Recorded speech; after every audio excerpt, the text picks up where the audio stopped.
You say that like it's supposed to be reassuring. Aren't you supposed to kill me twice any day now? I mocked, using air quotes. I don't know why I said it. My words just came out like they had to, as if I'd been silent for so long I had to say something, anything, before I died and my voice was silenced forever, even if the only person to talk to was Xander. I wanted to speak to him least of all. Not only was he going to kill me, but something in the way he looked at me told me he knew it was wrong, but he was going to do it anyway. Well, he ran his hand through his dark hair, either stalling or to push it out of his eyes. I'm not here to hurt you. I just wanted to... I guess I wanted to talk to you. I felt my guard lower just a fraction. Something told me to believe him. Something told me talking to him could save my life. I'm a very captive audience. Go ahead. Talk. Xander laughed humorlessly and shook his head at me. If I had the mental capacity and ability to joke in my situation, the least he could do was laugh. That night, when you tried to escape, he cleared his throat and avoided eye contact. When you knew we had the upper hand, why did you continue to fight? It was my turn to laugh. Is that a joke? Do you really not understand why I wouldn't want to die?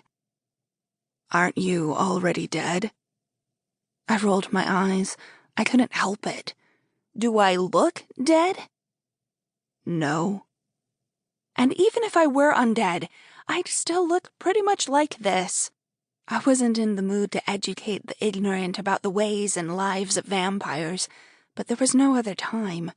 I didn't have to change all the hunters' minds, just Xander's, and just long enough to let me out of the cage. I'd take care of the rest after that. Okay, fine.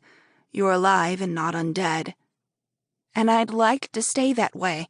Alive, preferably. Not undead?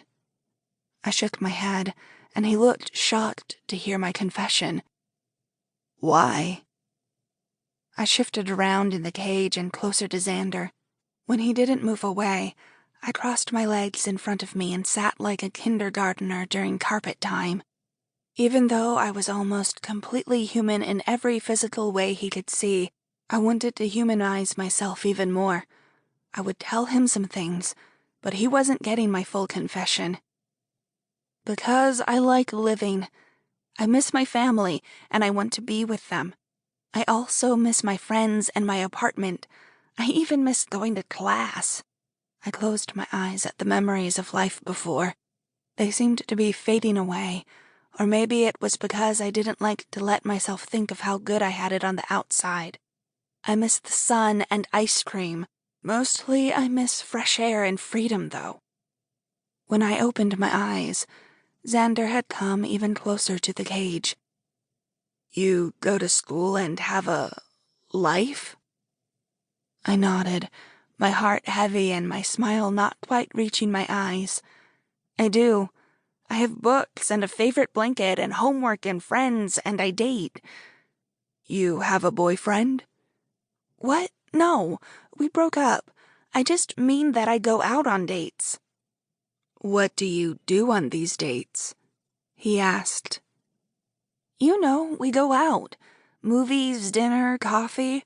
Sometimes we go feed the swans in the park because I like it there. It's pretty, and the walk is nice. And you can be in the sun without any problems? Right, I said, eyeing him as my answers were sinking in. Xander came even closer to the cage and kneeled down to be at my level. His face had softened considerably, but his mouth still held that slightly agape, stunned expression. I surprised him, and I seemed to do it more and more the longer we spoke. To keep listening to this audiobook, I've left you a link in the description so you can do it, at no cost thanks to Audible's 30-day free trial.